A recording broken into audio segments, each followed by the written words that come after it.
Alfonso de Albuquerque, Francisco de Almeida या फिर Nino D कुल्हा।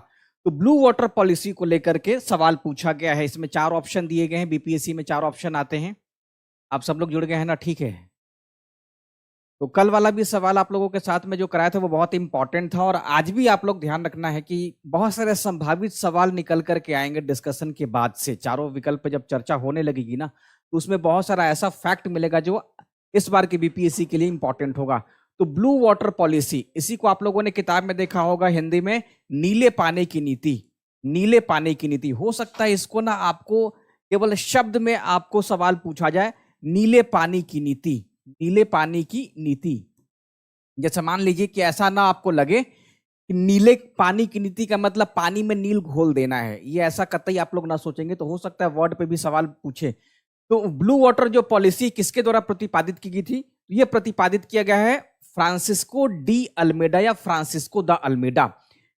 उसके बाद अल्बुकर्क आता है, उसका इससे मतलब नहीं है। यहां पे ये ध्यान रखना है कि नीले पानी की जो नीति है वो भारत आने वाला प्रथम पुर्तगाली गवर्नर के रूप में द अल्मेडा रहता है। 1505 में इसको भारत का या पुर्तगाली क्षेत्रों का भारत में जो गवर्नर है वो बनाया जाता है। ये 1509 तक रहता है।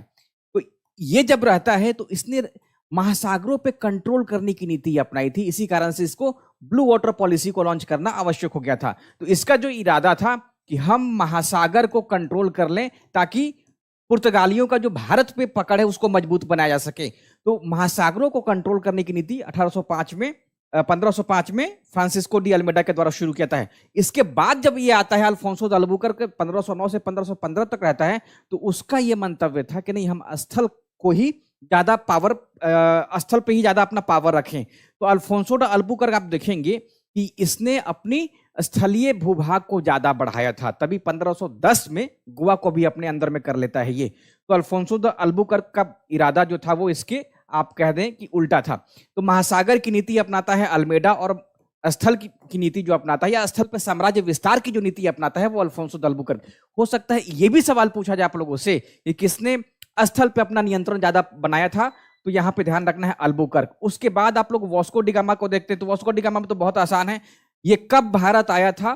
तो 20 मई 1498, कहीं कहीं 17 मई भी दिया रहता है। 20 मई 1498 को ये भारत के कालीकट नामक बंदरगाह पे या केरल के कालीकट नामक बंदरगाह पे आता है। इसी को आजकल कोझिकोड के नाम से भी जानते हैं, ठीक है। और नीनो डी कुन्हा आता है 1529 के समय में। बहुत बार 1528 भी आपको किताब में दिखाई देगा। तो लगभग, ठीक है, लगभग 1528 से या 1529 से 10 साल रहता है, 1538 तक रहता है। और इसके समय में बहुत ही महत्वपूर्ण चेंज होता है जब पुर्तगालियों का जो केंद्र रहता है वो गोवा ट्रांसफर हो जाता है, कोचीन से गोवा। पुर्तगालियों का जो सरकारी कार्यालय है किसके समय में कोचीन से गोवा हो जाता है? तो वो हो जाता है नीनो डी कुन्हा के समय में। ये भी सवाल अभी तक नहीं पूछा गया है, सवाल पूछा जा सकता है। देखिए, जब फ्रांसिस्को डी अल्मेडा के बाद अल्बुकर्क आता है तो इसने 1510 में गोवा पर विजय हासिल कर लेता है और बीजापुर के शासक यूसुफ आदिल शाह से गोवा को अपने अंडर में कर लेता है या कंट्रोल कर लेता है। उसके बाद नीनो डी कुन्हा जब आता है तो कोचीन से इसका जो सरकारी कार्यालय है पुर्तगालियों का वो गोवा ट्रांसफर कर दिया जाता है। ये सब जो तमाम पॉइंट है आप लोग बहुत अच्छे से पढ़ करके रखेंगे। बहुत बेसिक लेवल का सवाल यहाँ से बनेगा, आप लोग बना दीजिएगा। बहुत टफ नहीं है, रॉकेट साइंसेस में है नहीं, 2-4 बारी। बस वही है कि फैक्ट को आपको ना मेंटेन करना कि लंबे समय तक याद रखें, वो थोड़ा सा कठिन हो जाता है क्योंकि अचानक से ना सूचनाओं का प्रवाह हो जाएगा। तो ब्लू वाटर पॉलिसी को आप लोगों ने समझ लिया होगा, ठीक है। नेक्स्ट सवाल अपना पूछा गया है, निम्नलिखित में से कौन सा सही सुमेलित नहीं है? आप लोग नहीं को अच्छे से पढ़ेंगे। नहीं है लॉर्ड विलियम बेंटिक ठगी प्रथा का दमन, लॉर्ड हार्डिंग प्रथम नरबली प्रथा का अंत, लॉर्ड कार्नवालिस शिशुवध का निषेध, लॉर्ड एलेनबरो दास प्रथा का अंत। तो आपको इसका सही जवाब करना है।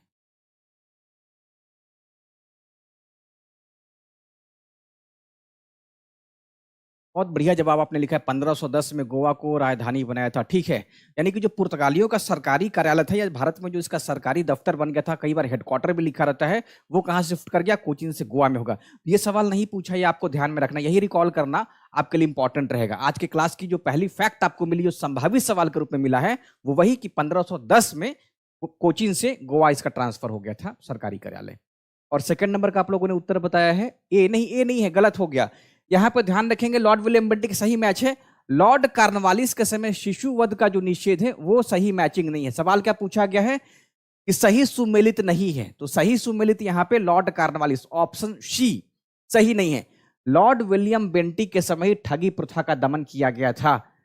लॉर्ड विलियम बेंटिक भारत में जब आता है तो वो बनता है क्या, बंगाल का गवर्नर जनरल। बंगाल का गवर्नर जनरल, बंगाल का गवर्नर। ये याद रखेंगे आप लोग, ये अच्छा सवाल यहां से पूछा जा सकता है, बन सकता है। तो लॉर्ड जो विलियम बेंटिक रहता है उसका पूरा जो कार्यकाल देखिएगा 1828 से लेके 1835 तक रहता है, ये पूरा इसका टर्म है।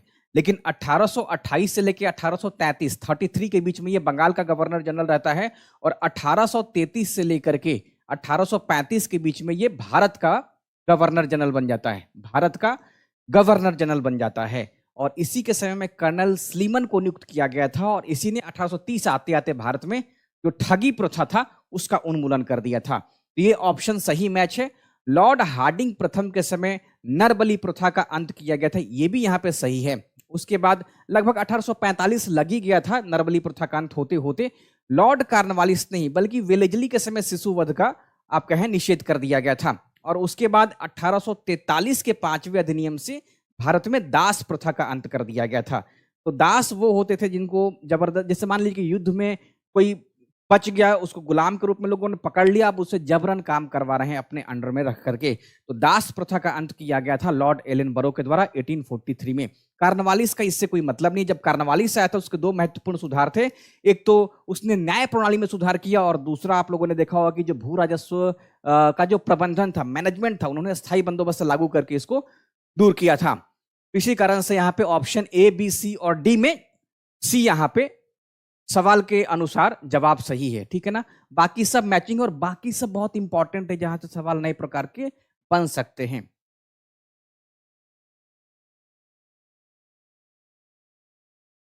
हो सकता है ना, जैसे मान लीजिए कि आपसे सवाल पूछा जाए ना कि लॉर्ड विलियम बेंटिक कब से कब तक बंगाल का गवर्नर था, तो आप लोग उस टर्म को भी याद रखेंगे, और कब से कब तक भारत का गवर्नर जनरल बना, ये भी आप लोगों से हो सकता है पूछा। और जैसे ही हम ये कहते हैं कि ये भारत का प्रथम गवर्नर जनरल रहता है, तो इससे एक और सवाल निकल करके आ जाता है कि लॉर्ड विलियम जो बेंटिक है वो बंगाल का अंतिम गवर्नर जनरल हो जाता है, गवर्नर जनरल बंगाल का, ठीक है, बंगाल का, और भारत का प्रथम गवर्नर जनरल। तो शब्दों में भी उलझा देगी आयोग आपको, इसी शब्द को आपको ध्यान में रखना है।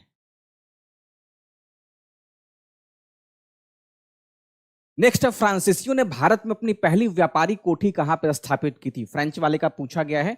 सूरत, मसूलीपट्टनम, पांडिचेरी, चंद्रनगर। तो आप लोगों ने, अभी मैंने आपको पिछले क्लास में बताया था कि जो पुर्तगाली थे उनकी जो कोठी आई थी वो 1503 में कोचीन में बनी थी। उसके बाद आप लोगों को मैं शायद बताया कि नहीं, अंग्रेज जो थे भारत में सूरत में सबसे पहले कोठी बनाते हैं 1613 के आसपास में, 1613 में ही। और यहां पूछा गया फ्रेंच वालों का, तो फ्रेंच कंपनी 1664 में बनी थी, और 1668 में भारत में पहली बार सूरत में ही, भारत में 1668 में फ्रेंच कोठी बनती है, ठीक है। कहां पे? सूरत में 1668 ईस्वी में। तो फ्रांसीसियों का भी आप लोग याद रखिएगा, हो सकता है पूछा जाए। एक और पॉइंट यहाँ पे संभावित सवाल के रूप में आप याद रखेंगे, यहाँ पे मैं 1613 कर दूं, और यहाँ पे जो डच थे, तो डचों का भी कोठी था सूरत में, जो 1616 में आया था, 1616 में सूरत में आया था। इसको भी आप लोग याद रखेंगे। तो यहाँ पे ना अच्छा सवाल यहाँ से भी आप लोग बन सकता है, इसको भी याद रख लेंगे, ठीक है।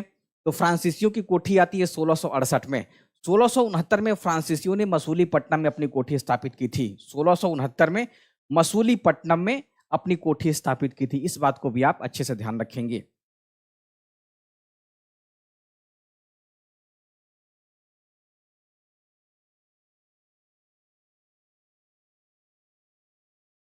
भारत में प्रथम महिला विश्वविद्यालय की स्थापना कब की गई थी? 1899 में, 1906 में, 1856 में, 1872 में। तो भारत में प्रथम महिला विश्वविद्यालय की बात कर दी गई है, आपको इसका उत्तर बताना है। आपको इसका उत्तर बताना है।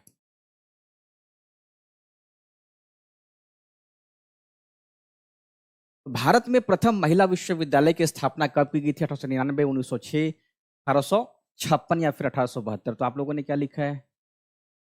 फोर्थ का बी। बहुत बढ़िया जवाब आया है। तो भारत में प्रथम महिला विश्वविद्यालय की स्थापना की गई थी डीके कर्वे के द्वारा 1906 में। इस बात को भी आप लोग बहुत अच्छे से याद रखिएगा। और महिलाओं के क्षेत्र में डीके कर्वे का कुछ लोगों का रोल अच्छा आता है, जैसे मान लीजिए ईश्वर चंद्र विद्यासागर, महिलाओं के क्षेत्र में इन्होंने भी अच्छा काम किया है। ईश्वर चंद्र विद्यासागर। डीके कर्वे को भी याद रखेंगे आप, डीके कर्वे को। एक नाम आता है वीरेश लिंगम।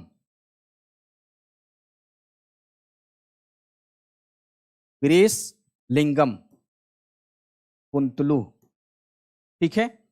और एक आ जाता है विष्णु पंडित का नाम। तो इन लोगों ने महिलाओं के क्षेत्र में, यानी कि 4 लोगों का भी अगर नाम याद रखेंगे तो महिलाओं के क्षेत्र में इन्होंने बड़ा अच्छा सकारात्मक कार्य किया है। तो महिला विश्वविद्यालय का पूछा गया, विमेंस यूनिवर्सिटी की बात की गई है 1906 को, आप लोग बहुत अच्छे से याद रखेंगे। निम्नलिखित में से किस आदिवासी विद्रोह का प्रमुख कारण ब्रिटिश सरकार के द्वारा धार्मिक आस्था में हस्तक्षेप और सामाजिक सुधार का आरोप था?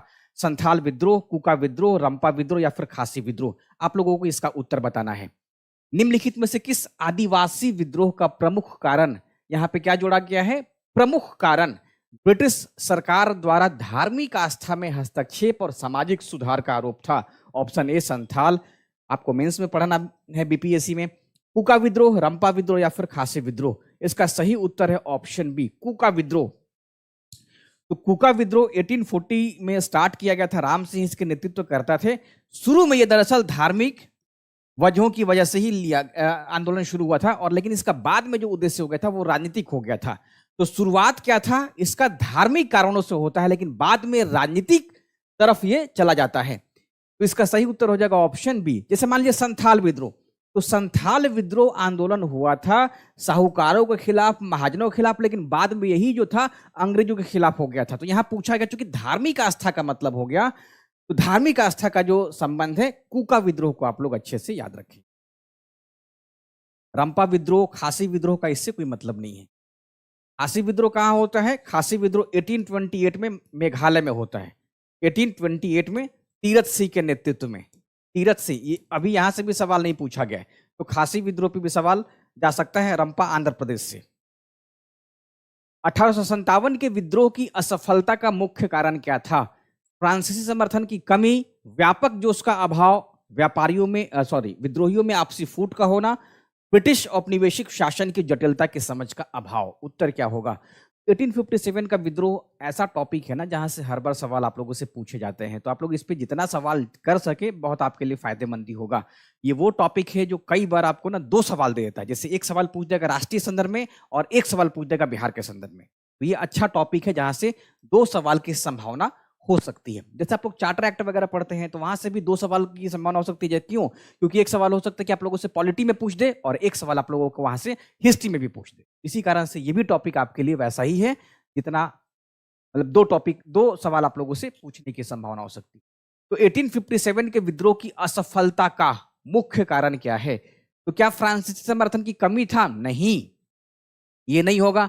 व्यापक जोश का अभाव, जोश नापने का तो कोई पैरामीटर है नहीं कि आप जोश से नाप सके कि हाँ ये 90 डिग्री का जोश हो गया, 99 डिग्री का जोश हो गया, तो ये तो यहाँ पे तो क्या है, ये भ्रामक हो जाएगा, यहाँ पे कोई ये तर्क संगत नहीं है। विद्रोहियों में आपसी फूट का होना, ऐसा तो नहीं है। हाँ, ब्रिटिश औपनिवेशिक शासन की जटिलता की समझ का अभाव, जो विद्रोही थे वो नहीं समझ सके कि इनका जो नेतृत्व संगठन है वो कितना ज्यादा प्रबल है, इनके पास जो हथियार है वो किस तरीके से, और जो संचार के साधन है, परिवहन के साधन है, वो किस तरीके से फैले हुए हैं। तो ब्रिटिश औपनिवेशिक शासन की जटिलता की समझ का अभाव रहा। यही वजह रहा कि 1857 की क्रांति में जो भारतीय थे वो अलग अलग जगहों पर छोटे छोटे समूह बना करके ही अंग्रेजों को चुनौती दे रहे थे और लड़ाई कर रहे थे। तो ये ऑप्शन डी यहां का सही जवाब हो जाएगा। आप लोग इसको बहुत अच्छे से ध्यान में रखिएगा। निम्नलिखित में से कौन सी घटना गांधी जी के नेतृत्व में होने वाली प्रथम सफल जन क्रियाशीलता मानी जाती है? असहयोग आंदोलन, रॉलेट सत्याग्रह, चंपारण सत्याग्रह या फिर खेड़ा आंदोलन? आपका क्या उत्तर होगा? आप लोगों ने इसमें गलत भी किया है, 6 का सी लगा दी प्रीति कुमारी, तो 6 का सी गलत हो गया। अभी मैंने उसको काटा भी है।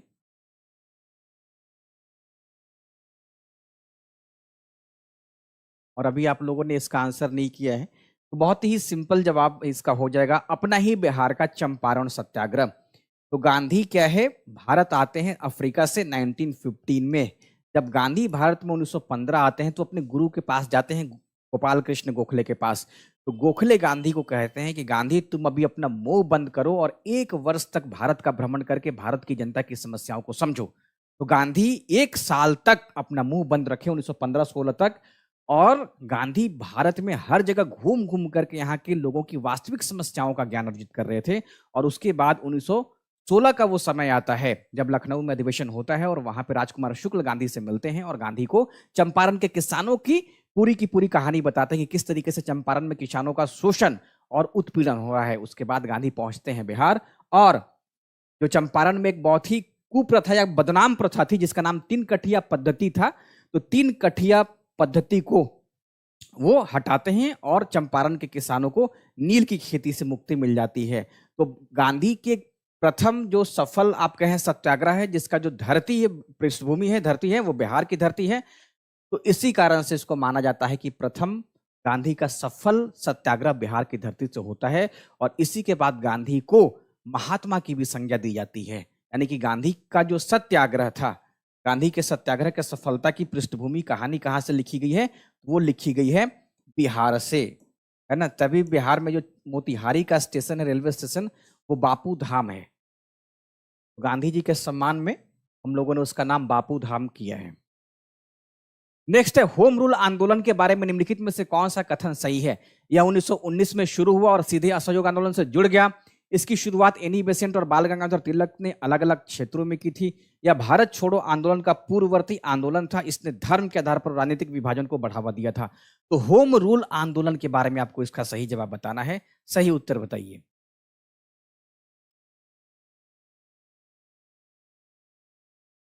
होम रूल के बारे में पूछा गया है, तो बहुत आसान है। जो तिलक थे उनका काम था कहां पे, महाराष्ट्र, ठीक है। तो इसकी शुरुआत एनी बेसेंट और बाल गंगाधर तिलक ने अलग अलग क्षेत्रों में। यह 1919 में शुरू हुआ और सीधे असहयोग आंदोलन से जुड़ गया। आपको लग ही रहा है कि भाषा ही इसकी गलत है। उसके बाद यह भारत छोड़ो आंदोलन बहुत बाद की बात है ये, और इसने धर्म के आधार पर राजनीतिक विभाजन को बढ़ावा नहीं दिया था, बल्कि एनी बेसेंट के प्रयास से कांग्रेस और मुस्लिम लीग जो थी 1916 में आपस में वो बात भी करने को तैयार होगी। इसका उत्तर हो जाएगा ऑप्शन बी। कौन सा कथन सही है, तो एनी बेसेंट, और तो बेसेंट जो थी वो मद्रास के आसपास काम कर रही थी और ये महाराष्ट्र में काम कर रहे थे। खासी विद्रोह किस ब्रिटिश अधिकारी की सड़क परियोजना के विरोध में हुआ था। Lord William Bentinck, colonel David Scott, colonel Munro या फिर मेजर स्लीमन। तो खासी विद्रोह किस ब्रिटिश अधिकारी की सड़क परियोजना के विरोध में होता है। खासी विद्रोह मैंने बताया आपको कब हुआ था, किसके नेतृत्व में हुआ था, इससे पहले वाले सवाल में। अब आपको बताना है कि किस ब्रिटिश अधिकारी की सड़क परियोजना के विरोध में खासी आंदोलन शुरू हुआ था। तो बहुत ही आसान जवाब है, मुझे लगता है कि बना देंगे। हाँ, आप लोगों ने लिखा भी है कि तिलक जो है वो यहाँ काम कर रहे थे, मुझे दिखाई नहीं दे रहा चूंकि डिस्प्ले दूर है। और बहुत सुंदर जवाब है। उसके बाद आप लोगों ने, हाँ ठीक है, आप लोगों ने इसकी व्याख्या अच्छी लिखी है। अब आपसे पूछा गया है, नेक्स्ट सवाल पे बताइए। अब अगला ध्यान लगा दीजिए अगले सवाल पे, और यहां पे उत्तर हो जाएगा option B, colonel David Scott, ठीक है। कूका आंदोलन किस क्षेत्र और समुदाय से संबंधित था। महाराष्ट्र भील, पंजाब नामधारी सिख, बंगाल संथाल, झारखंड मुंडा। मुझे लगता है कि आप लोग सवाल बनाने में इंटरेस्ट ले रहे हैं, तभी आप लोगों ने अच्छा जो भी किताब से है उठा के लिख दिया है। बहुत बढ़िया जवाब रहा। तो ऐसे ही आप लोग पढ़ते रहेंगे, जहां आपको लगेगा ना कि हाँ वहां पे संभावित सवाल बन रहा है, तो उसको अच्छे से नोट कर लीजिए फटाक से। या एक आध पॉइंट भी अगर आप लोग अपने फोन का स्क्रीनशॉट रख लेंगे तो बाद में क्लास के बाद उस पर थोड़ा सा आप लोग बुक देख लीजिएगा और देख करके कुछ नोट कर लीजिए। क्योंकि ये पीटी का है ना, ये फैक्चुअल डेटा है। पीटी क्या है, ये फैक्ट है। और फैक्ट की ये स्थिति होती है, चाहे मैं हूं चाहे आप हो, ये हमेशा अपने दिमाग से निकल जाता है। अगर किसी से, अगर आपको मतलब आप इस पर कंट्रोल नहीं कर सकते हैं, आप ये नहीं कह सकते कि हम फैक्ट को अनंत काल के लिए हमने अपने दिमाग में स्टोर कर लिया, ऐसा हो ही नहीं सकता है। तो लगातार प्रैक्टिस करना पड़ेगा आप लोगों को, थोड़ा सा उधर से पढ़ना पड़ेगा, है ना। तो फैक्ट को लगातार देखते रहेंगे, हो सकता है कि आप इसको 1 महीना के बाद बहुत सारी बातों को भूल भी जाएंगे, तो कंटिन्यूअसली आपको इस पे मेहनत करना पड़ेगा। तो फैक्ट है ही भूलने वाली चीज, और इसमें वो बच्चे निराश हो जाते हैं जिनको लगता है कि हमारा स्कोर कम आ रहा। नहीं, आपकी जो स्थिति वो सबकी एक ही स्थिति है। अंतर क्या होता है कि जो बना दे रहा है उसका कम से कम 10 अटेम्प्ट जो वहां से गुजर चुका होता है, और जो नया स्टार्ट कर रहा है वो 1 2 3 4 करते करते होता है। यही कारण है कि थोड़ा स्कोर में ऊपर नीचे हो जाता है। जितना ज्यादा आप पढ़ेंगे फैक्ट आपके कंट्रोल में ही रहेगा। इसका उत्तर है ऑप्शन बी, पंजाब नामधारी सिख। तो कूका आंदोलन किस क्षेत्र और समुदाय से? तो पंजाब का है, नामधारी सिख का है। ठीक है। निम्नलिखित युग्मों में से कौन सा सही सुमेलित नहीं है? प्रताप हिंदी, स्टेट्समैन बंगाली, मद्रास स्टैंडर्ड अंग्रेजी, अल हिलाल उर्दू। इसका जवाब बताइए आप लोग। आप लोगों से पूछा गया है। ठीक है। एक ने अपने नाम के आगे इतना बड़ा बड़ा इमोजी लगा लिया है। ठीक है, चिंतन वाले मूड में आपका इमोजी है। निम्नलिखित युग्मों में से कौन सा सही सुमेलित नहीं है? इसका उत्तर है ऑप्शन बी, स्टेटमेंट अंग्रेजी में था, बहुत सिंपल है। बाकी प्रताप हिंदी में था, मद्रास स्टैंडर्ड अंग्रेजी में था, और अल हिलाल उर्दू में था। ठीक है, अल हिलाल और अल विलाब था या अल बलाब था। ठीक है, ये किसका था? ठीक है, ये उर्दू में ही है। ठीक है, इसको आप लोग अच्छे से याद रखिएगा।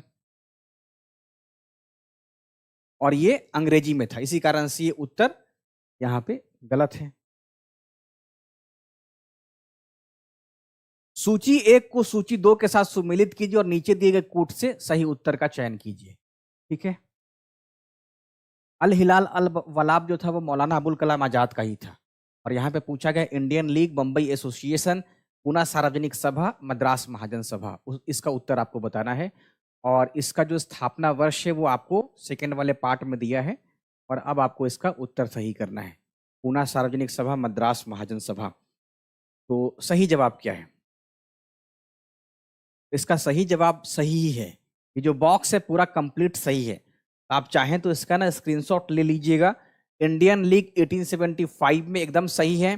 बंबई एसोसिएशन 1852 सही है। पूना सार्वजनिक सभा 1870 सही है, और मद्रास महाजन सभा 1884 सही है। इसका उत्तर हो जाएगा ऑप्शन ए का 1, बी का 2, सी का 3 और डी का 4। तो आप लोग इसका स्क्रीनशॉट ले लीजिएगा, हमेशा आपको याद रहेगा, क्योंकि आप लोगों ने इस पे एक बार मेहनत कर लिया है। जो भी पॉइंट आपको याद होगा फ्यूचर में इसका रिवीजन ही हो जाएगा। अभिज्ञान शाकुंतलम का अंग्रेजी अनुवाद किसने किया था? विल्किंस ने, विलियम जोन्स ने, वॉरेन हेस्टिंग्स ने, या फिर उपर्युक्त में से कोई नहीं ने? आपको इसका उत्तर बताना है। अभिज्ञान शाकुंतलम का जो अनुवाद है, आप लोगों ने इससे पहले गीता का देखा था, तो ये अंग्रेजी अनुवाद था। तो बहुत आसान है, मुझे लगता है कि आप लोग इसको उत्तर कर देंगे। तो अभिज्ञान शाकुंतलम का अंग्रेजी में अनुवाद किया गया था विलियम जोन्स के द्वारा। विलियम जोन्स ने इसका अनुवाद किया था अंग्रेजी में, और विल्किंस ने गीता का अंग्रेजी में अनुवाद किया था, है ना। गीता का अंग्रेजी में अनुवाद करते इससे पहले मैंने आपको बताया था। तो अभिज्ञान शाकुंतलम का अंग्रेजी में अनुवाद जो अंग्रेज कराया था, इसका नाम था विलियम जोन्स, या सर विलियम जोन्स ने अभिज्ञान शाकुंतलम का अंग्रेजी अनुवाद कराया था। विल्किंस के समय वॉरेन हेस्टिंग्स आ गया था, या था ही। 1885 की घटना थी, 1785 की, सॉरी। 1857 का विद्रोह स्वधर्म और राजस्व के लिए लड़ा गया एक राष्ट्रीय संघर्ष था, यह किसका कथन है? विपिन चंद्र, एसएन सेन, विनायक दामोदर सावरकर, आरसी मजूमदार। तो 1857 का विद्रोह स्वधर्म और राजस्व के लिए लड़ा गया राष्ट्रीय संघर्ष था, यह किसका कथन? यानी कि पूरे देश को बचाने के लिए आंदोलन को शुरू किया गया था। अगर स्वधर्म की बात करें तो हमारा जो धार्मिक मुद्दा था, और हमारी जो आर्थिक जो क्षेत्र थे, या आप कह सकें कि हमारा जो धन संपदा था, तो उसी के विरोध में था। स्वधर्म और राजस्व के लिए लड़ा गया, क्योंकि पता चल गया था कि अंग्रेज जो है भारत से पूरा का पूरा धन का निकासी कर ही रहे थे, है ना। तो 1857 का पूछा गया था, सही जवाब क्या हो जाएगा? ये जवाब आ जाता है विनायक दामोदर सावरकर का।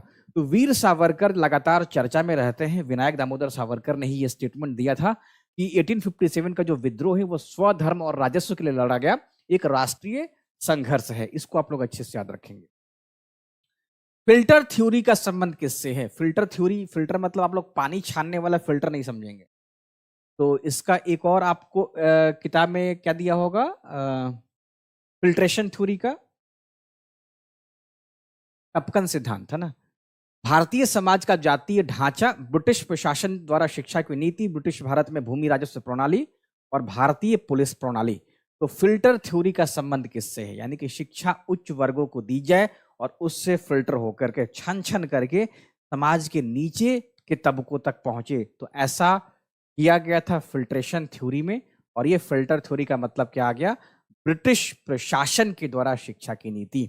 तो उस समय क्या बात थी कि शिक्षा जो है वो उच्च वर्गों को दी जाए, उच्च वर्गों को दी जाए और उससे छन छन के फिर समाज के निम्न वाले भाग में या नीचे वाले वर्ग में पहुंचे। ये फिल्ट्रेशन थ्योरी का पूरा कॉन्सेप्ट था। ईस्ट इंडिया एक्ट 1784 के अंतर्गत किस निकाय का गठन हुआ था? Board of control, secretary of state, council of India, governor general in council. तो पीट्स इंडिया एक्ट 1784 के तहत पूछा गया है। आप लोग इसका सही जवाब बताइए। सही जवाब क्या होना चाहिए? जैसे जैसे आप लोग देखते हैं ना, 1773 के रेगुलेटिंग एक्ट में क्या किया गया था कि बंगाल के गवर्नर जनरल की सहायता के लिए एक काउंसिल का भी गठन, एक परिषद का गठन किया गया था। अभी इसका उत्तर इसलिए नहीं बता रहा हूं ताकि आपका सवाल फिर बन जाएगा। तो उस परिषद या काउंसिल में क्या था कि वॉरेन हेस्टिंग्स की सहायता के लिए 4 अंग्रेज आ गए थे, फिलिप फ्रांसिस, क्लीवेरिंग, मॉन्सन और बरवेल। ये 4 अंग्रेज काउंसिल में थे। लेकिन यहां पूछा गया है तो इसमें ब्रिटिश संसद के 6 मेंबर थे। तो बोर्ड ऑफ कंट्रोल आता है 1784 में। यही आप लोगों से पूछा जा सकता है कि पीट्स इंडिया एक्ट के अंतर्गत किस निकाय का गठन हुआ था? तो 1773 में जब रेगुलेटिंग एक्ट आया तो इसको हम लोगों ने क्या कहा? यह था नियंत्रक कानून था। क्या था? नियंत्रण या नियंत्रक, रेगुलेट करने वाला, रेगुलेटिंग एक्ट था। पीट्स इंडिया एक्ट भी एक रेगुलेट करने वाला ही लॉ था, कानून था, एक्ट था।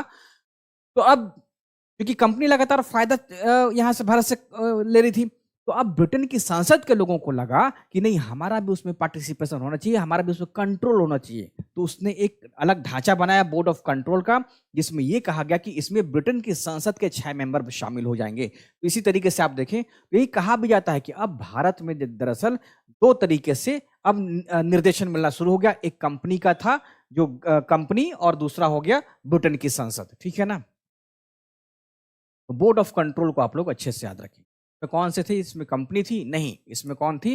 ब्रिटेन की पार्लियामेंट के लोग थे, ब्रिटेन के संसद के लोग थे। तो इसको आप लोग बहुत अच्छे से याद रखें।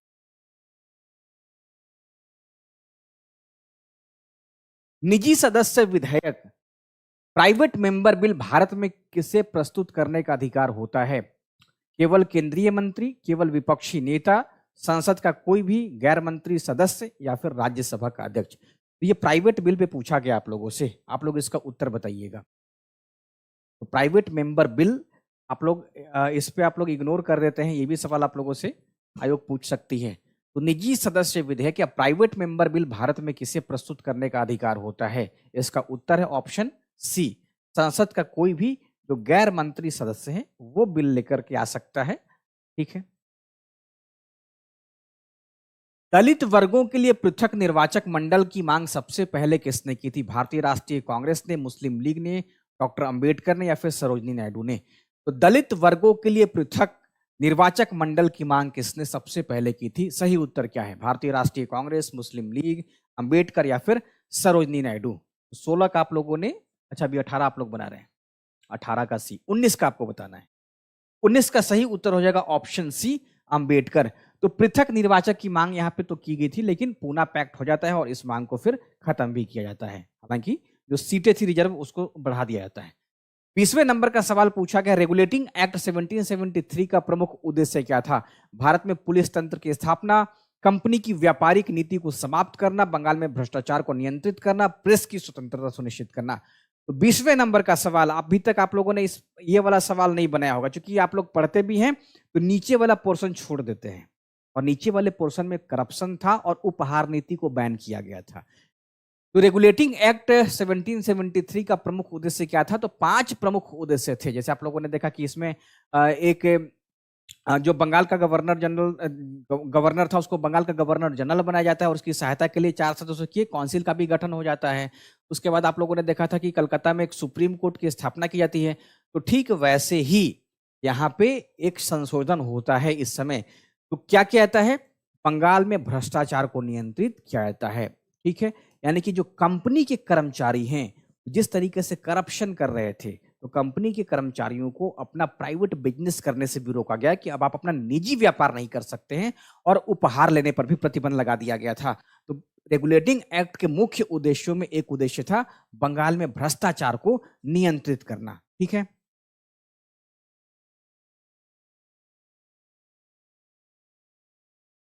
निम्नलिखित में से कौन सा सामाजिक सुधारक सत्य शोधक समाज से संबंधित था? ईश्वर चंद्र विद्यासागर, स्वामी दयानंद सरस्वती, ज्योतिबा फुले, राजा राम मोहन राय। तो निम्नलिखित में से कौन सा सामाजिक सुधारक जो थे वो सत्य शोधक समाज से संबंधित थे? ईश्वर चंद्र विद्यासागर, स्वामी दयानंद सरस्वती। तो इसका उत्तर बहुत आसान है, ऑप्शन सी ज्योतिबा फुले। आप लोग इसको पढ़ लेंगे। नेक्स्ट है, भारत सरकार अधिनियम 1935 के अंतर्गत निम्नलिखित में से कौन सी व्यवस्था नहीं थी? संघीय न्यायालय की स्थापना, संघात्मक शासन, मौलिक अधिकारों की व्यवस्था, प्रांतीय स्वायत्तता। तो भारत सरकार अधिनियम 1935 के अंतर्गत पूछा गया है कौन सी व्यवस्था इसमें नहीं थी। तो हालांकि भारत में जो 1935 का जो एक्ट था या भारत सरकार अधिनियम 1935 था वो अपने आप में एक बड़ा दस्तावेज था, एक जटिल दस्तावेज, वृहद दस्तावेज था। वो इतना वृहद था कि आज भारत के संविधान का 2/3 या 2/3 जो पार्ट है वो वहीं से लिया गया है ना। तो इसका उत्तर आप लोगों को पता ही होगा, ऑप्शन सी मौलिक अधिकारों की व्यवस्था उसमें नहीं थी। ठीक है। संघीय न्यायालय की बात करी दी गई थी, संघात्मक शासन की बात करी दी गई थी, तभी तो विषयों को 3 भागों में बांट दिया गया था। जो यूनियन लिस्ट की बात कर दी गई, ठीक है, उसके बाद प्रोविंशियल लिस्ट की बात कर दी गई थी और कनकरेंट लिस्ट की बात कर दी गई थी। यानी कि विषयों का विभाजन हो रहा है। तो संघात्मक शासन, तो संघात्मक शासन में क्या है, केंद्र भी और प्रांत भी है। मौलिक अधिकार की बात नहीं थी और प्रांतीय स्वायत्तता की बात थी। पराजी आंदोलन के संबंध में निम्नलिखित कथनों पर विचार कीजिए। इसकी शुरुआत हाजी शरीयतुल्लाह ने की थी। यह आंदोलन मुख्यतः बंगाल में फैला। इसका उद्देश्य ईसाई मिशनरियों के प्रचार को रोकना था। सही कथनों का आप चयन कीजिए। सही जवाब क्या है? पराजी आंदोलन के बारे में आप लोगों से पूछा गया है। तो दरअसल यहाँ पे आप लोग इसको अच्छे से समझ के बनाएंगे, क्योंकि यहाँ पे विकल्प थोड़ा सा जटिल है। ठीक है। फराइजी आंदोलन के संबंध में निम्नलिखित कथनों पर विचार कीजिए। इसकी शुरुआत हाजी शरीयतुल्लाह ने की थी। बहुत सही जवाब यह है, यानी कि ऑप्शन 1 यहाँ पे सही दिख रहा है। यह आंदोलन मुख्यतः बंगाल में फैला, यह भी सही है। इसका उद्देश्य अपने धर्म या धार्मिक सुधार में था। तो ईसाई मिशनरियों के प्रचार को रोकने का इसने काम नहीं किया। कहने का मतलब ये हो गया कि हम अपने धर्म में सुधार कर रहे हैं, न कि किसी को फोर्सफुली हम रोकने का प्रयास कर रहे हैं। तो स्वतः चेतना के साथ ये सुधार हो जाए। तो इसी कारण से फराइजी जो आंदोलन था, इसका उद्देश्य कतई ये नहीं था कि हम फोर्सफुली इसको रोके। उद्देश्य नहीं था कि ईसाई मिशनरी को, बल्कि अपना आंतरिक सुधार करें। तो ऑप्शन 1 और ऑप्शन 2 यानी कि इसका विकल्प हो जाएगा ऑप्शन ए, यहाँ पे सही जवाब है। तो निम्नलिखित कथनों पर विचार करते हुए सही कथनों को आपको बता देना है। ठीक है। 3 मत कीजिएगा, 3 का जो भाषा है वो अलग है। निम्नलिखित में से कौन सा सुधार चार्टर अधिनियम 1833 के माध्यम से लागू किया गया था? कंपनी का व्यापारिक कार्य समाप्त कर शासन कार्य में परिवर्तन, कंपनी के व्यापार पर एकाधिकार का अंत, गवर्नर जनरल ऑफ बंगाल को मद्रास का गवर्नर जनरल घोषित करना, सूबे में न्यायालयों की स्थापना करना। तो सही जवाब बताइए आप लोग। 1833 के माध्यम से लागू किया गया था कंपनी का व्यापारिक कार्य समाप्त कर शासन कार्य में परिवर्तित करना। यहाँ पे मुझे लगता है कि 2 विकल्प सही हो गया, क्योंकि 1833 में कंपनी के व्यापारिक एकाधिकार को खत्म कर दिया गया था। हालांकि कंपनी का जो था पूरा व्यापार समाप्त नहीं किया गया था, कंपनी एकाधिकार समाप्त किया गया था, है ना। तो व्यापारिक कार्य तो जारी था। यहाँ पे ये जो है, यहाँ पे कंपनी के व्यापारिक एकाधिकार का अंत, ये सही जवाब हो जाएगा ऑप्शन बी। तो निम्नलिखित में से शब्द में बस केवल पकड़ना है, कंपनी व्यापार कार्य करती थी लेकिन एकाधिकार नहीं था। एकाधिकार जब 1813 का चार्टर आया था, इसमें कंपनी के व्यापारिक एकाधिकार में कमी की गई थी। क्यों? क्योंकि तब भी कंपनी का चाय पे और चीन के साथ व्यापार पे एकाधिकार था।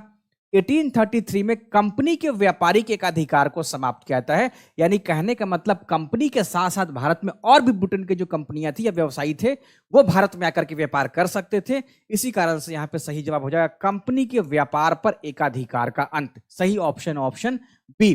गवर्नर जनरल ऑफ बंगाल को मद्रास का गवर्नर जनरल नहीं किया गया था, बल्कि वो बंगाल भारत का गवर्नर जनरल था, और सूबे में न्यायालयों की बात यहां पे नहीं की गई थी। तो ऑप्शन बी यहां पे सही जवाब हो जाएगा। ठीक है। शब्द का खेल है। बहुत सारे लोगों को लगा कि ए भी सही है, तो ए सही नहीं है इसके अनुसार। ठीक है,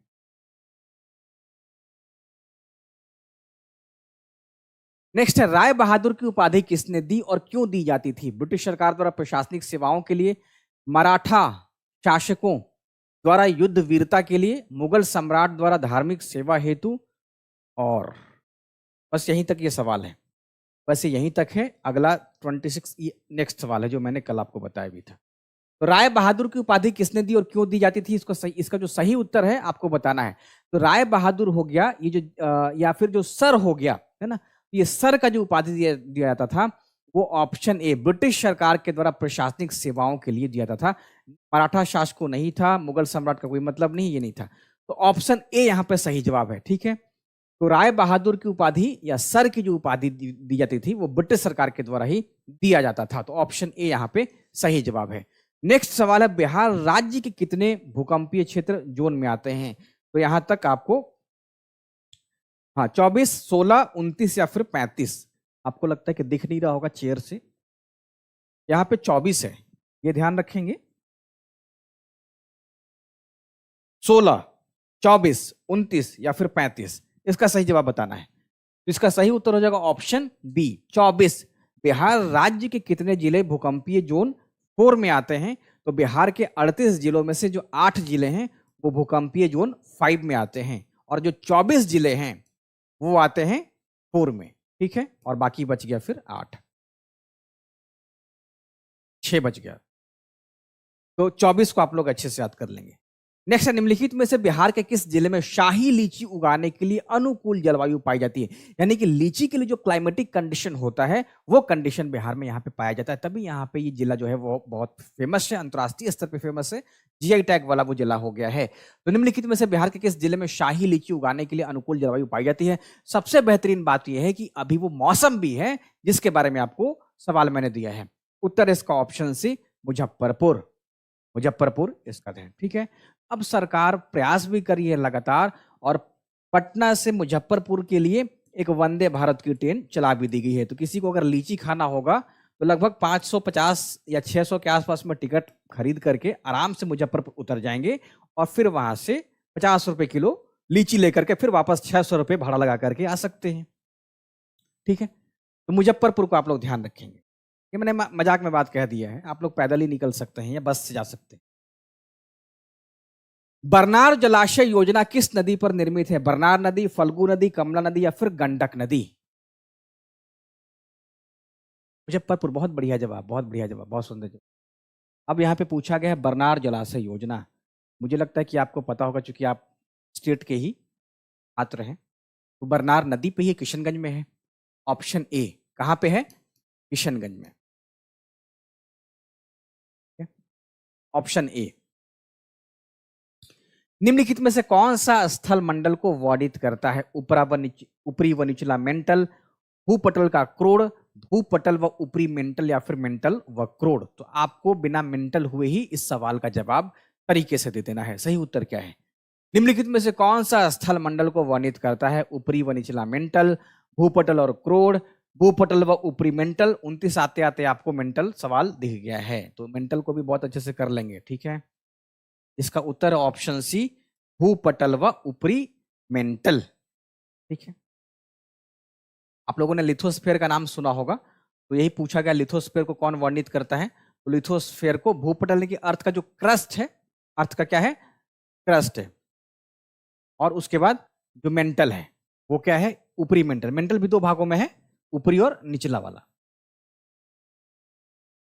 क्षोभ मंडल में ऊंचाई बढ़ने पर सामान्य ताप ह्रास, जो ह्रास दर है यानी कि गिरने का जो दर है, normal lapse rate of temperature है 6.1 डिग्री सेल्सियस ऑब्लिक 100 मीटर, यानी कि प्रति 100 मीटर की ऊंचाई पर इतना टेम्परेचर कम हो जाता है, क्योंकि ह्रास है, कम होना है।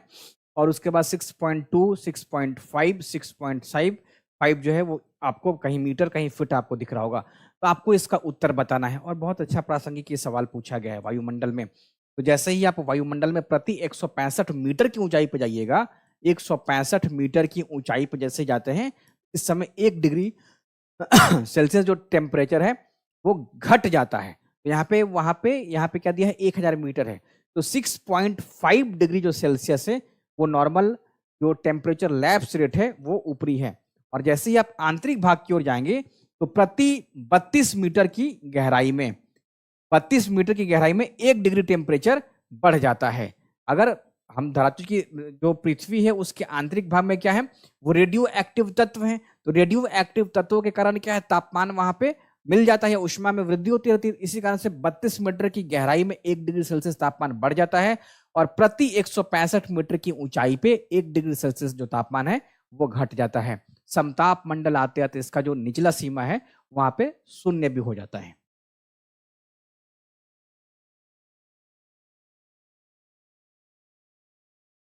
भारतीय राष्ट्रीय ध्वज में चक्र किसका प्रतीक है? समानता का, आक्रमण का, न्याय का या फिर स्वतंत्रता का? तो भारतीय राष्ट्रीय ध्वज में पूछा गया है जो अपना चक्र है वो किसका प्रतीक है? समानता का है, आक्रमण का है, न्याय का है, स्वतंत्रता का? क्योंकि चक्र वो चल रहा है इस कारण से स्वतंत्र है। ठीक है, तो ऑप्शन डी यहाँ पे सही जवाब है। बहुत आसान बेसिक लेवल का सवाल। संघीय व्यवस्था का प्रावधान सर्वप्रथम भारत में स्थापित किया गया है। भारत शासन अधिनियम 1919, भारत शासन अधिनियम 1935, भारत परिषद अधिनियम 1892 या फिर भारतीय स्वतंत्रता अधिनियम 1947। तो संघीय व्यवस्था का मतलब हो गया कि सत्ता के दो मुख्य केंद्र हैं, एक स्टेट हो गया और दूसरा सेंटर हो गया। तो संघीय व्यवस्था का जो प्रावधान है वो भारत में स्थापित किया गया है। कब? इसका उत्तर है ऑप्शन बी, भारत शासन अधिनियम 1935 में भारत में संघीय व्यवस्था के प्रावधान के बारे में बता दिया गया था। केंद्र और राज्य का जो कॉन्सेप्ट है यहां से आना शुरू हो गया था। ठीक है, इसको आप लोग याद रखेंगे। निम्नलिखित में से कौन सा विकल्प सही सुमेलित है? कुछ वर्गों के लिए विशेष उपबंध भाग 15, पंचायत भाग 9, सहकारी समितियां भाग 9 ख, राजभाषा भाग 17। आपको इसका उत्तर बताना है। तो अच्छे से पहले पढ़ लेंगे कि कौन सा जो विकल्प है युग में वो सही मैच कर रहा है। और मैच यहां पे कर रहा है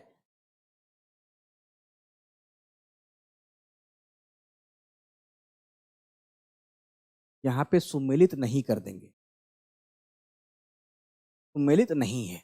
कुछ वर्गों के लिए विशेष उपबंध भाग 15 में ना होकर के बल्कि 15 में ना होकर के 16 में है। बाकी सब सही है। पंचायत भाग 9 सही है, सहकारी समितियां 9 ख सही है, राजभाषा। तो टाइपिंग के समय वो नहीं वर्ड छूट गया था, टाइपिंग के समय छूट गया था। तो कौन सा विकल्प सही सुमेलित नहीं है? तो इसका उत्तर हो जाएगा ऑप्शन ए, कुछ वर्गों के लिए विशेष उपबंध जो है वो भाग 16 में है। बाकी सब सही है। पंचायत भाग 9 में है, सहकारी समिति देखिए भाग 9 ख में है ही। ठीक है, और उसके बाद राजभाषा भाग 17 में है ना। आप लोग आर्टिकल भी पढ़ते होंगे 343 वगैरह वाला। भारतीय संविधान के किस अनुच्छेद के अंतर्गत मानव के दुर्व्यापार और बलात् श्रम का प्रतिषेध उल्लेख है? अनुच्छेद 17, अनुच्छेद 24, अनुच्छेद 27, अनुच्छेद 23।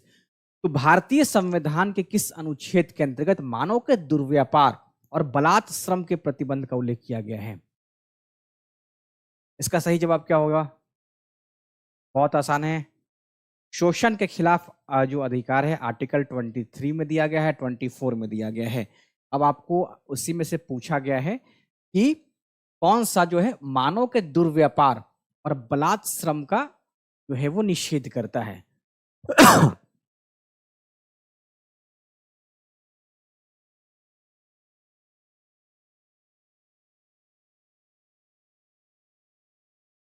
आप लोगों का जवाब नहीं आ रहा है।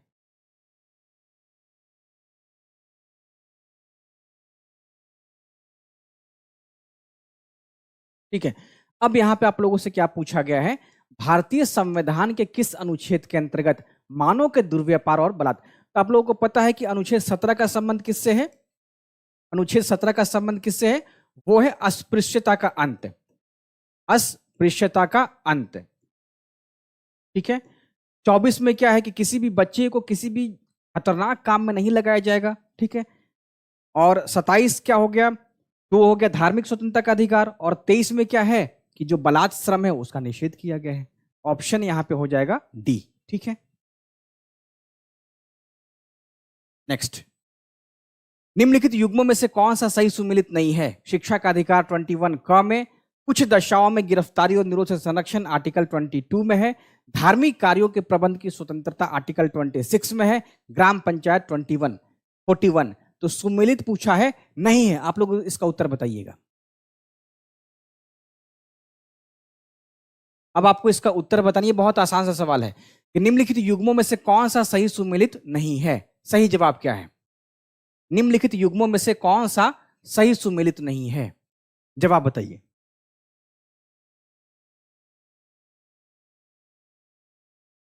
23 एंड 24 डिफरेंट क्या है सर? एक में देखिए बच्चों को कारखाने वगैरह, जैसे जो खतरनाक कारखाना वहां पर नहीं लगाया, और एक में हमारा जबरदस्ती कोई बेगारी नहीं करेगा, यही अंतर है। ठीक है, दोनों में अंतर है। अब यहाँ पे पूछा गया आप लोगों से निम्नलिखित युग्मों में से कौन सा सही सुमेलित नहीं है, तो बहुत सिंपल है। आप लोगों को दिख रहा होगा कि ये किस में है? आर्टिकल 40 में है, आर्टिकल 40 में है, बाकी सब सही है। शिक्षा का अधिकार सही है, शिक्षा का अधिकार के बाद मानव की जो गिरफ्तारी है, ठीक है। 22 में धार्मिक कार्यों के प्रबंधन की स्वतंत्रता, तो 25 से लेकर के जो 28 है वो क्या है? अपने यहाँ धार्मिक स्वतंत्रता का अधिकार है। ऑप्शन यहाँ पे डी सही हो जाएगा, क्योंकि इसमें 40 नंबर के अनुच्छेद में ऐसा प्रावधान किया गया है ग्राम पंचायतों, जो गांधीवादी मॉडल भी आपको यहाँ पे दिखाई। भारतीय संविधान में 11वां मूल कर्तव्य किस संविधान संशोधन के द्वारा जोड़ा गया था? 42वें, 44वें, 86वें या फिर 91वें? आपसे पूछा गया है भारतीय संविधान में 11वां मूल कर्तव्य किस संविधान संशोधन के द्वारा जोड़ा गया था? सही जवाब क्या है? 6 से 14। हाँ वो ठीक है, शिक्षा का अधिकार दिया गया है आर्टिकल 21A के तहत, हम लोगों ने पहला डिस्कशन उस पर कर ही लिया है। लेकिन यहाँ पे पूछा गया है मूल कर्तव्य, जिसमें ये कहा गया है, अच्छा इसी का आपने जवाब दिया होगा, इसमें ये कहा गया कि जो पेरेंट्स हैं वो अपने बच्चों यानी कि 6 से 14 साल के बच्चों की शिक्षा का प्रबंध करेंगे, तो पेरेंट्स के लिए मौलिक कर्तव्य के रूप में जोड़ा गया है। आप लोगों ने यहाँ पे क्या जवाब दिया है? बहुत सुंदर जवाब आ गया, मुझे लगा आप लोग गलत करेंगे। और हाँ कुछ लोगों ने बी किया है, नहीं यहाँ पे सी होगा। देखिए 86वें संविधान संशोधन, 42वें संविधान संशोधन के तहत तो 10 मौलिक कर्तव्य को जोड़ा ही गया था ना, लेकिन यहाँ पे पूछा गया 11वां, तो 11वां आता है 86वें संविधान संशोधन 2002 में। तो 2002 में 86वां संविधान संशोधन जोड़ा गया था, जिसमें शिक्षा को कहा गया था कि अब ये मौलिक अधिकार होगा, और उसके बाद मौलिक कर्तव्य की बात भी कर दी गई थी।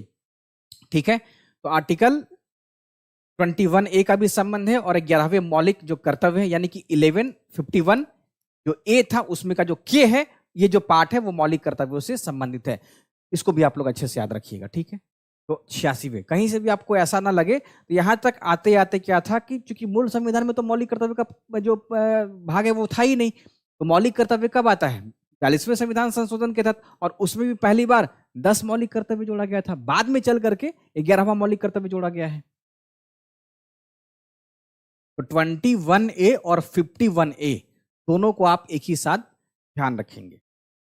अनुच्छेद 54 में राष्ट्रपति के निर्वाचन की रीति का उल्लेख किया गया है। इसके निर्वाचन में भाग लेते हैं, जैसे राष्ट्रपति का निर्वाचन क्या है? एक निर्वाचक मंडल के द्वारा होता है, जिसको इलेक्टोरल हम लोग कॉलेज कहते हैं, इलेक्टोरल कॉलेज यानी कि निर्वाचक मंडल। अब इस निर्वाचक मंडल की संरचना के बारे में सवाल पूछा गया है कि निर्वाचन में भाग लेते हैं केवल संसद के निर्वाचित सदस्य, केवल राज्यों की विधानसभाओं के निर्वाचित सदस्य, संसद के दोनों सदनों के निर्वाचित सदस्य और राज्यों की विधानसभाओं के निर्वाचित सदस्य, और ऑप्शन डी है संसद व राज्य विधानसभाओं के सभी सदस्य। यहां पर ध्यान रखना है, इसमें दिया है ऑप्शन में केवल निर्वाचित सदस्य संसद के, तो ये गलत हो जाए, क्योंकि इसमें राज्यों की विधानसभाओं के निर्वाचित मेंबर भी भाग लेते हैं, और इसके अलावे दिल्ली पुडुचेरी के भी जो विधानसभा के निर्वाचित मेंबर होते हैं वो भाग लेते हैं। केवल राज्य ये भी नहीं है, चूंकि संसद के भी निर्वाचित मेंबर हो गए, तो ऑप्शन सी यहां पे सही जवाब है। संसद के दोनों सदनों के जो निर्वाचित मेंबर हैं वो हो गए, और इसके अलावा राज्यों की विधानसभाओं के, विधान परिषद नहीं, विधानसभाओं के निर्वाचित मेंबर और दिल्ली पुडुचेरी विधानसभा के निर्वाचित मेंबर को भी शामिल किया जाता है राष्ट्रपति के इलेक्टोरल कॉलेज में। तो राष्ट्रपति के निर्वाचक मंडल में इतना आप लोग याद रखिएगा। निम्नलिखित अनुच्छेदों में से कौन सही सुमेलित नहीं है? राज्यसभा की संरचना, धन विधेयक की परिभाषा, राष्ट्रपति के द्वारा अध्यादेश ऑर्डिनेंस जारी करने की शक्ति, और तदर्थ न्यायाधीशों की नियुक्ति। उत्तर बताइए। 38 नंबर का सवाल बहुत आसान और अनुच्छेदों से जुड़ा सवाल आप लोगों से पूछा गया है। आपको इसका आंसर करना है, कौन सा जो विकल्प है वो सही सुमेलित नहीं है। अब यहां पे आपको दिख रहा होगा कि क्या भारत के संविधान के अनुच्छेद 80 में राज्यसभा की संरचना है? बिल्कुल सही है। आर्टिकल 80 में राज्यसभा की संरचना कैसी होगी इसके बारे में बोला गया है या कहा गया, लिखा गया है। 110 में धन विधेयक मनी बिल के बारे में बताया गया है कि मनी बिल होगा क्या। तो मनी बिल को परिभाषित किया गया है आर्टिकल 110 में, 110 में। और राष्ट्रपति के द्वारा अध्यादेश जारी करने की जो शक्ति है वो आर्टिकल 123 में किया गया है। ये कहा गया कि जब संसद सत्र में नहीं रहेगी तो राष्ट्रपति को अगर ऐसा लगे किसी गंभीर विषय पे अब आदेश पारित करना जारी रखना जरूरी हो गया है तो वो 123 का इस्तेमाल करते हुए ऑर्डिनेंस ला सकता है। आर्टिकल 129 में तदर्थ न्यायाधीशों की नियुक्ति का प्रावधान नहीं है, बल्कि आर्टिकल 129 सुप्रीम कोर्ट को कोर्ट ऑफ रिकॉर्ड अभिलेख न्यायालय घोषित करता है। कोर्ट ऑफ रिकॉर्ड अभिलेख न्यायालय घोषित करता है। तदर्थ न्यायाधीशों की नियुक्ति का जो प्रावधान किया गया है वो आर्टिकल 127 127 में किया गया है। इसी कारण से ऑप्शन डी यहां पे सही सुमेलित नहीं है। ठीक है, एक बार आप लोग फिर से रिवीजन कर लें। भारत के संविधान का अनुच्छेद 80 राज्यसभा की संरचना के बारे में बताता है। अनुच्छेद 110 मनी बिल के बारे में बताता है। 1, 2, 3 अध्यादेश के बारे में जो राष्ट्रपति से संबंधित है। और 129 सुप्रीम कोर्ट को कोर्ट ऑफ रिकॉर्ड बताता है। और अगर ऐसा लगे कि सुप्रीम कोर्ट की शक्ति या उसके जो डिसीजन है, जजमेंट का, अगर कोई किसी ने विरोध किया तो अपनी अवमानना के लिए दंड देने का भी प्रावधान है सुप्रीम कोर्ट।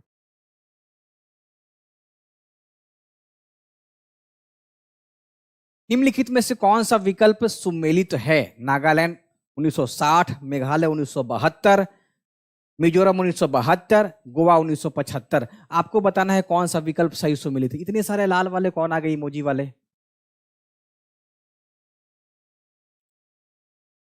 अब आपको इसका उत्तर बताना है निम्नलिखित में से कौन सा सुमेलित है। तो नागालैंड, क्या नागालैंड 1960 में आया था? नहीं, नागालैंड आया था 1963 में। 1963 में असम से अलग करके नागालैंड एक स्वतंत्र राज्य बना था। मेघालय सही है, 1972 में मेघालय आता है। मिजोरम 1987 1987। गोवा भी 1987। अप्रैल में गोवा आता है, फरवरी में मिजोरम आ जाता है। तो 1987 में भारत के 2 राज्य आते हैं, मिजोरम और गोवा। 1972 में मेघालय आ जाता है और 1963 में नागालैंड भी अस्तित्व में आ जाता है। तो कौन सा विकल्प सही सुमेलित है तो ये पूछा गया है, तो इसका उत्तर हो जाएगा ऑप्शन बी। ठीक है,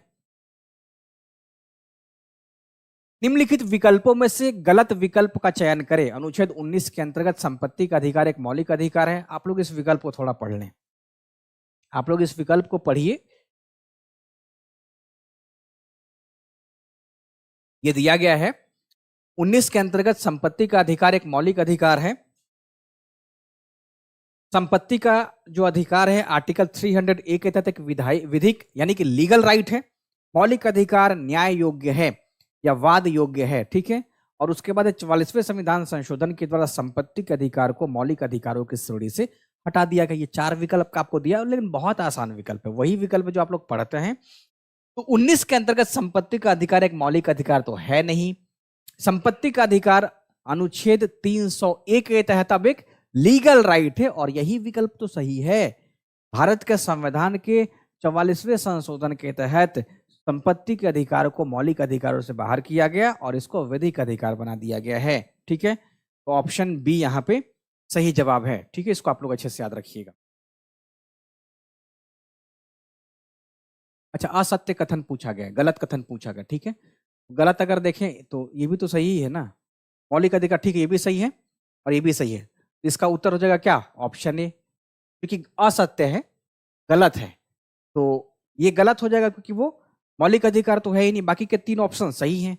संपत्ति का अधिकार विधिक अधिकार है। पहले क्या था, जो संपत्ति का अधिकार था वो मौलिक अधिकार में था, यानी कि भारत के संविधान के अनुच्छेद एक तो 31 में था और दूसरा 19 में था।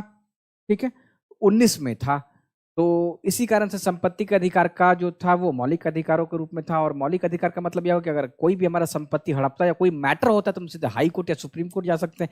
तो इससे क्या होता था, स्टेट और सेंटर को पूरा का पूरा जो विकास कार्य था पूरा प्रभावित होता था। यानी कि वो जमीन कभी भी अधिग्रहण करती थी तो पूरा का पूरा जो मैटर फंस जाता था किसी भी मैटर को लेकर के। तो इसी कारण से इसको संशोधित किया गया और 44वें संविधान संशोधन के तहत इसको संपत्ति के अधिकार को मौलिक अधिकारों के श्रेणी से बाहर करके और लीगल राइट बना दिया गया।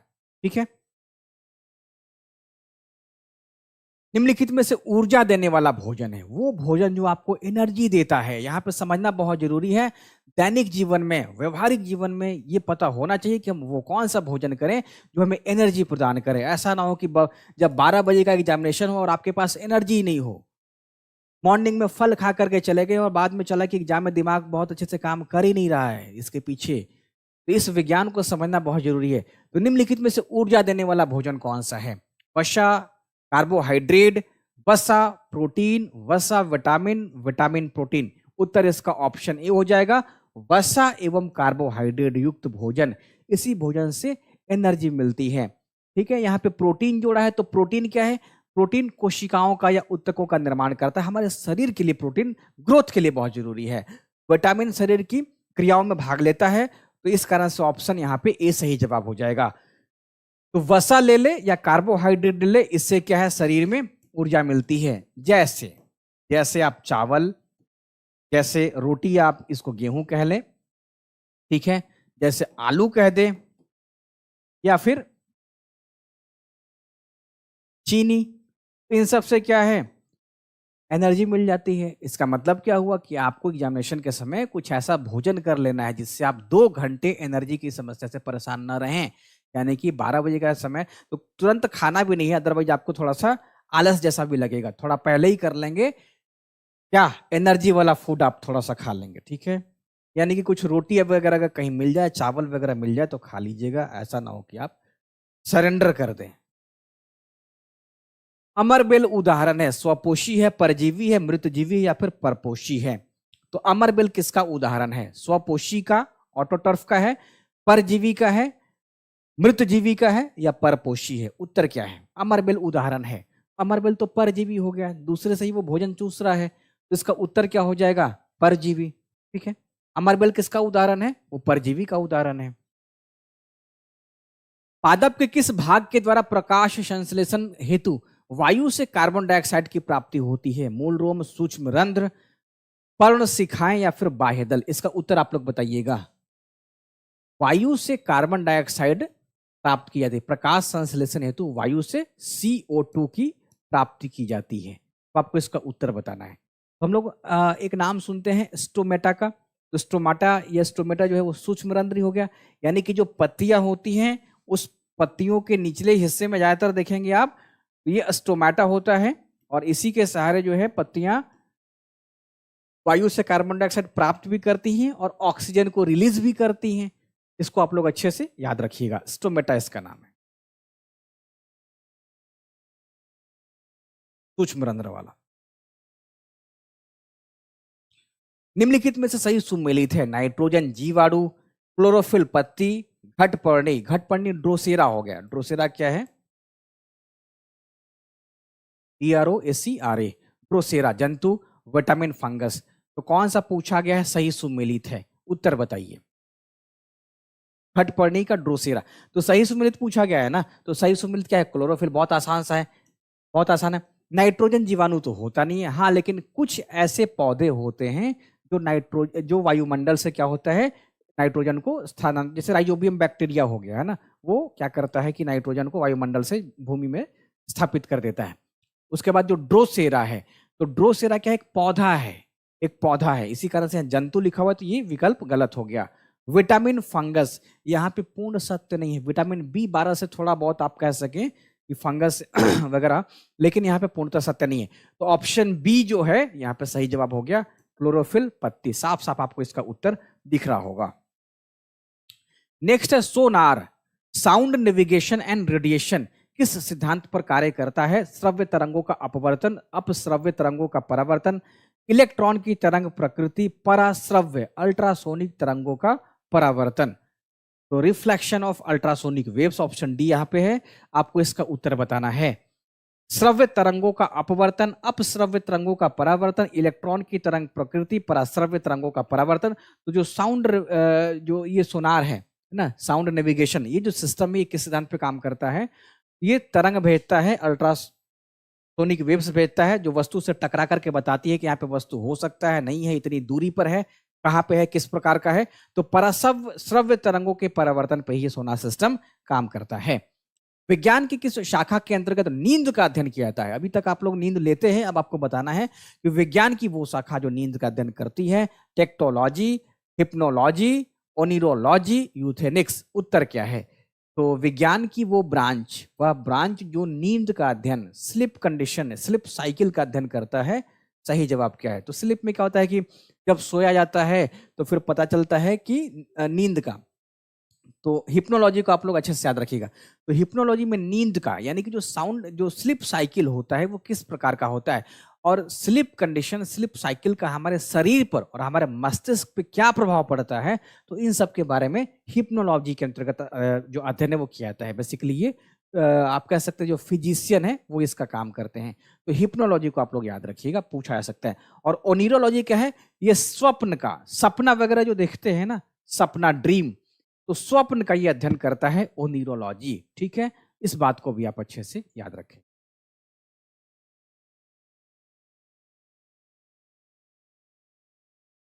कैमेक्सिन का रासायनिक नाम है, क्लोरोबेंजिन है, टाइलुइन है, बेंजीन हेक्साक्लोराइड है, कैल्शियम साइनामाइड है। कैमेक्सिन का रासायनिक नाम क्या है? तो क्या है? गैमेक्सिन एक प्रकार का कीटनाशक है और इसको बेंजीन हेक्साक्लोराइड कहते हैं। ठीक है, तो इसका जो रासायनिक नाम हो जाता है वो हो जाता है बेंजीन हेक्साक्लोराइड। अब चूंकि कीटनाशक है, इसका मतलब क्या हो गया? इसको हम लोग फसल में इस्तेमाल कर सकते हैं, पौधों को अलग अलग प्रकार के कीड़े मकोड़े से बचाने के लिए कर सकते हैं। नेक्स्ट, निम्नलिखित में से कौन सा एक स्फुरदीप्त पदार्थ का उदाहरण है? बेरियम सल्फाइड है, क्लोरोस्पोर है। आप यहाँ पे ऑक्सीजन कर लें। थोड़ा बहुत आज टाइपिंग में मिस्टेक हुआ है। क्लोरोस्पोर कर दें, बेरिलियम, बेरियम प्लेटिनो साइनाइड कर लें और जिंक सल्फाइड कर लें। इसका उत्तर क्या है? कौन सा एक स्फुरदीप्त पदार्थ का उदाहरण है? Option A oxygen, option B fluorspar, option C barium platinocyanide, option D zinc sulphide. तो स्फुरदीप्त जो पदार्थ हो गया वो वैसा पदार्थ होता है जिसमें रेडियो एक्टिव एलिमेंट्स होते हैं, जिसके प्रभाव से वो स्वतः चमकते रहता है, यानी कि प्रकाश उत्पन्न करता है। अंधेरे में भी रख दिया तो उससे प्रकाश उत्पन्न होगा। जैसे बहुत सारी घड़ियों में आप लोगों ने देखा होगा, तो उससे ऐसा प्रकाश निकल रहा है जो अंधेरे में भी दिखाई देता है। कई बार आपको घड़ियों के कांटा में दिखाई देता है ना। कई बार क्या होता है कि आप लोग पेंट्स, आजकल पेंट्स में भी इसका इस्तेमाल किया जाता है ताकि वो अंधेरे में थोड़ा सा चमकते रहे। तो इस प्रकार का पूछा गया सवाल। तो स्फुरदीप्त पदार्थ का जो उदाहरण है वो जिंक सल्फाइड है। ऑप्शन डी इसका सही जवाब है। निम्नलिखित में से कौन सा रेडियोधर्मी तत्व नहीं है? यूरेनियम, कैडमियम, रेडियम या फिर थोरियम। तो रेडियोधर्मी तत्व नहीं है यूरेनियम, कैडमियम, रेडियम या थोरियम। तो इसलिए नहीं है क्योंकि वो वहां पे जाकर के न्यूट्रॉन का अवशोषण करता है, इसी कारण से वो नहीं है। तो कैडमियम हालांकि इस्तेमाल होता है, लेकिन कैडमियम क्या है? वो न्यूट्रॉन को ऑब्जर्व कर लेता है, इसी कारण से यह रेडियोधर्मी तत्व यहाँ पे नहीं है। बाकी यूरेनियम है, रेडियम है, थोरियम है। इसको आप अच्छे से याद रखें। विद्युत शक्ति की इकाई है एम्पियर, वोल्ट, कूलॉम्ब या फिर वॉट। तो विद्युत शक्ति की इकाई क्या है? यानी कि इलेक्ट्रिक पावर का पूछा गया है, इसकी इकाई क्या है? यानी कि कोई जो इक्विपमेंट है या कोई डिवाइस है वो कितनी बिजली ऊर्जा का खपत कर रहा है, उससे इसका मापा जाता है। इसका सही उत्तर हो जाएगा 50वें का, ऑप्शन डी। तो विद्युत शक्ति की इकाई क्या है? विद्युत शक्ति की जो इकाई है वो है वॉट, वो है वॉट। ठीक है, कूलॉम भी अच्छे से पढ़ लीजिएगा। विद्युत विभव, इलेक्ट्रिक पोटेंशियल का जो है वो उसका यूनिट है, इकाई है कूलॉम। अब एम्पियर हो गया तो हम लोग जाते हैं कि 10 एम्पियर का स्विच दे दीजिए। इसका मतलब क्या है कि वो इलेक्ट्रिक करंट के बारे में, विद्युत धारा के बारे में पूछ रहा है। ठीक है, तो ये 50 सवाल आप लोगों से मैंने डिस्कशन कराया है। फिर परसों आप लोगों से मुलाकात, कल नहीं परसों आप लोगों से मेरी मुलाकात हो जाएगी 5 बजे के शाम में टाइम में। ठीक है, तो कितना कितना आप लोगों ने स्कोर किया है आज? परसों मिलूंगा मैं, ध्यान रखेंगे आप, कल नहीं। अब आप लोग बता दें स्कोर किए कितना किया आप लोगों ने? 50 में 50, 50 में 45, 50 में 40 ही है।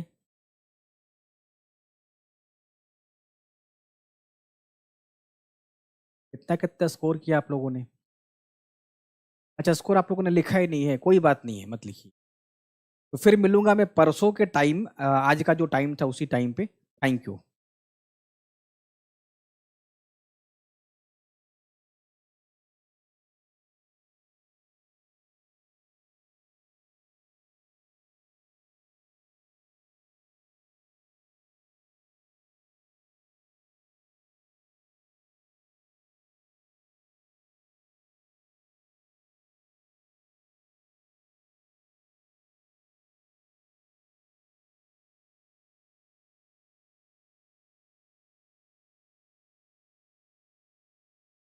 बंद कर दो मनीष।